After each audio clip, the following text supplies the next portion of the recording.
Hello everyone, मेरा नाम है अजय और आप देख रहे हैं Assam educational zone. So guys, हमने शुरू किया था असम हिस्ट्री का most important question and answer का सीरीज वाइज पार्ट डिस्कशन, जिसमें हमने ऑलरेडी 5 वीडियो अपलोड कर रखा है सीरीज वाइज। ठीक है, तो अगर आपने उसको नहीं देखा है तो आप हमारे प्लेलिस्ट पे जरूर विजिट करिएगा, वहाँ पर आपको सारे वीडियो स्टेप बाय स्टेप मिल जाएगा। ठीक है, तो ये है असम हिस्ट्री का सीरीज पार्ट 6, जहाँ पर हम फिर से 30 मोस्ट इंपॉर्टेंट क्वेश्चन और आंसर का डिस्कशन करेंगे। ठीक है, तो बिना देरी करते हुए लेट्स स्टार्ट द वीडियो। तो गाइस, आज का हमारा पहला क्वेश्चन होगा, which of the following battle led the foundation of Muslim rule in India. मतलब निम्नलिखित में से किस युद्ध ने भारत में मुस्लिम शासन की नींव रखी थी। तो गाइस, इसका जो राइट आंसर होगा ऑप्शन नंबर बी होगा, the second battle of Tarain. तो नेक्स्ट क्वेश्चन होगा हमारा question number 2, in which of the following years Mohammad Ghazni invaded Somnath temple.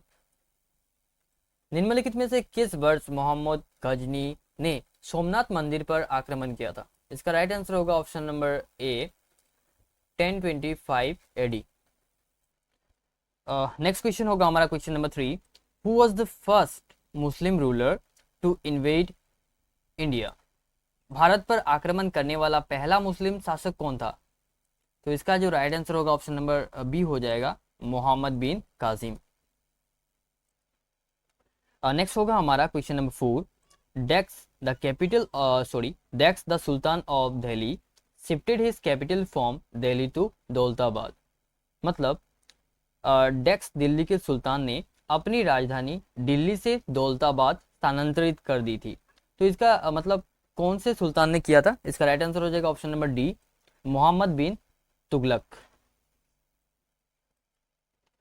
Next होगा हमारा question number 5, Ibrahim Lodi was killed by डेक्स in the battle of Panipat in 1526 CE. मतलब इब्राहिम लोडी की हत्या 1526 ईंग में पानीपत के प्रथम युद्ध में डेक्स द्वारा की गई थी। मतलब किसके द्वारा की गई थी। तो इसका जो राइट आंसर होगा ऑप्शन नंबर बी हो जाए, सी हो जाएगा गाइस, बाबर द्वारा उनकी हत्या की गई थी। नेक्स्ट होगा हमारा, who was the last ruler of Lodi dynasty. मतलब लोडी वंश का अंतिम शासक कौन था। ठीक है, तो इसका राइट आंसर होगा option number B, Ibrahim Lodi. Next होगा हमारा question number 7, name the period in which the slave dynasty existed in India.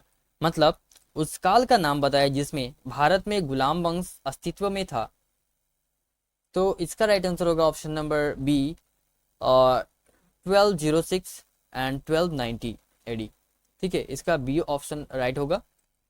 और नेक्स्ट हो जाएगा हमारा question number 9, the only lady who had ruled Delhi as as as sultan, Razia Sultan, belong to which dynasty. मतलब दिल्ली पर सुल्तान के रूप में शासन करने वाली एकमात्र महिला रजिया सुल्तान किस वंश से संबंधित थी। ठीक है, इसका राइट आंसर होगा ऑप्शन नंबर ए, मामलुक और स्लेव डायनेस्टी। हमारा question number 10, who among the following was the first Sayyid ruler of Delhi. निम्नलिखित में से दिल्ली का प्रथम सैयद शासक कौन था। तो इसका राइट आंसर होगा option number A, Khizr Khan. Next हो जाएगा हमारा question number 11, who among the following was the first Lodi ruler of Delhi. मतलब निम्नलिखित में से दिल्ली का प्रथम लॉर्डी शासक कौन था।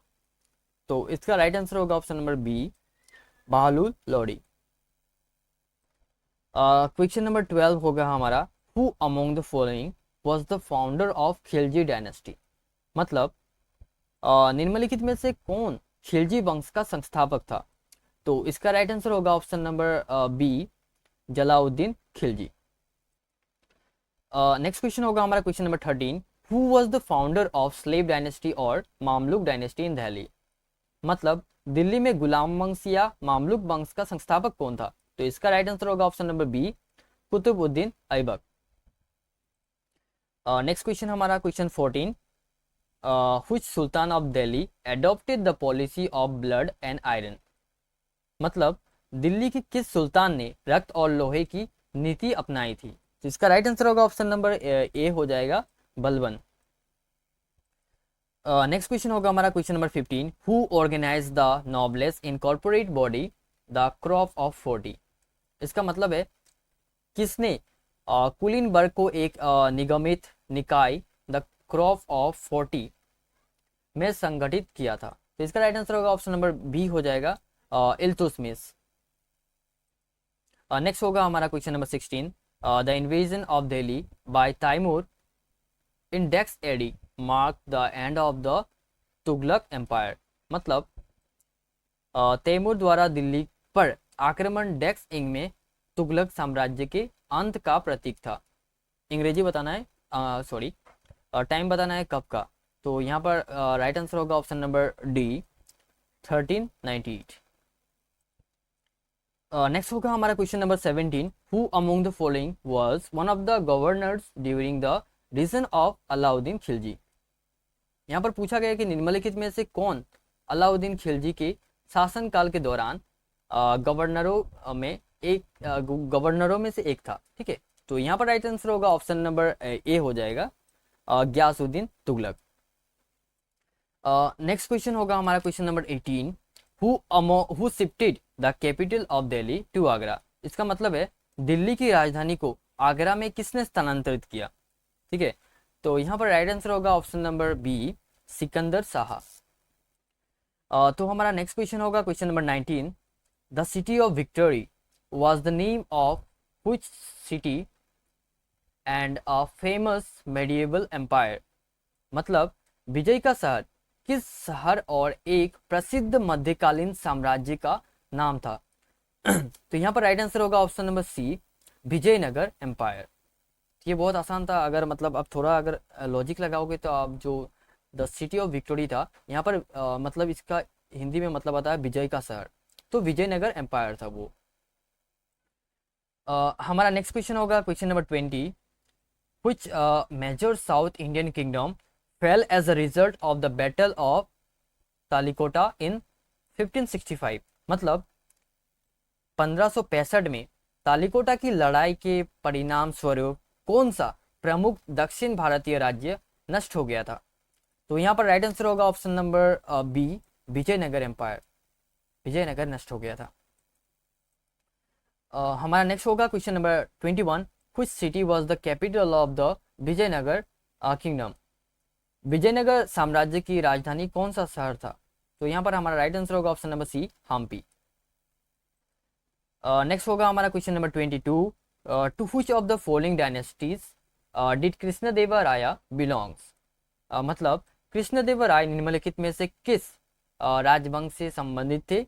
तो यहाँ पर राइट आंसर होगा option number A, Tuluva. Tuluva इसका राइट आंसर होगा option number A. Hampi the ancient capital of Vijayanagara is located in डेक्स। मतलब विजयनगर की प्राचीन राजधानी हम्पी डेक्स में स्थित है। मतलब कहाँ स्थित है? तो इसका राइट आंसर होगा ऑप्शन नंबर डी, कर्नाटका। यहाँ पर हमारा 24 हो जाएगा question number, Virupaksha temple is located in डेक्स। मतलब विरूपक्ष मंदिर कहाँ स्थित है? यहाँ पर राइट आंसर होगा option number C, Hampi. Next question होगा हमारा question number 25, who among the following is also known as Andhra Bhoja. मतलब निम्नलिखित में से किसे आंध्र भोज के नाम से भी जाना जाता है? तो यहाँ पर राइट आंसर होगा इसका option number A, Krishnadevaraya. Next question होगा हमारा question number 26, the Bahmani kingdom was founded by which of the following leaders. मतलब बहामनी साम्राज्य की स्थापना निम्नलिखित में से किस नेता ने की थी? तो यहाँ पर राइट आंसर होगा गाइस ऑप्शन नंबर इसका जो राइट आंसर होगा ऑप्शन नंबर बी होगा, अलाउद्दीन हसन बहमन शाह। ये इसका राइट आंसर होगा। The capital of the Bahmani kings was, Bahmani राजाओं की राजधानी थी डेक्स। तो इसका राइट आंसर होगा option number A, Gulbarga. Gulbarga इसका राइट आंसर होगा। क्वेश्चन नंबर हमारा 28 होगा, in which century Bhakti movement began. मतलब भक्ति आंदोलन किस शताब्दी में शुरू हुआ था? तो इसका राइट आंसर होगा option number B, 7th century. Next question हमारा होगा question number 29, where was saint Kabir born. मतलब संत कबीर कहाँ जन्म संत कबीर का कहाँ जन्म हुआ था, यही पूछना है बेसिकली। तो यहाँ पर राइट आंसर होगा ऑप्शन नंबर बी, बनारसी। संत कबीर का बनारस में जन्म हुआ था। तो हमारा आखिरी क्वेश्चन होगा question number 30, who was the Guru of Kabir, मतलब कबीर जी के गुरु कौन थे। तो यहाँ पर इसका राइट आंसर होगा ऑप्शन नंबर बी, रामानंद। तो गाइस आज के सीरीज पार्ट 6 हमारा असम हिस्ट्री का खत्म होता है, और हमने आज डिस्कस किया 30 most important question and answer, जो कि आने वाले हमारे एडीआरई 3.0 के लिए बहुत ही इंपॉर्टेंट साबित हो सकते हैं। ठीक है, तो जो भी हमारे चैनल पर नहीं है, नए आए हैं, प्लीज़ हमें सब्सक्राइब करिएगा। और अगर आपको सारी वीडियोस देखना है कि देखना होगा, आप हमारे प्लेलिस्ट पर विजिट करिए, वहाँ पर आपको स्टेप बाय स्टेप सारे वीडियोस देखने को मिल जाएगा। ठीक है, तो अगर आप नए हो तो प्लीज़ हमें सब्सक्राइब करिएगा। ठीक है, तो thank you so much for watching, thank you guys.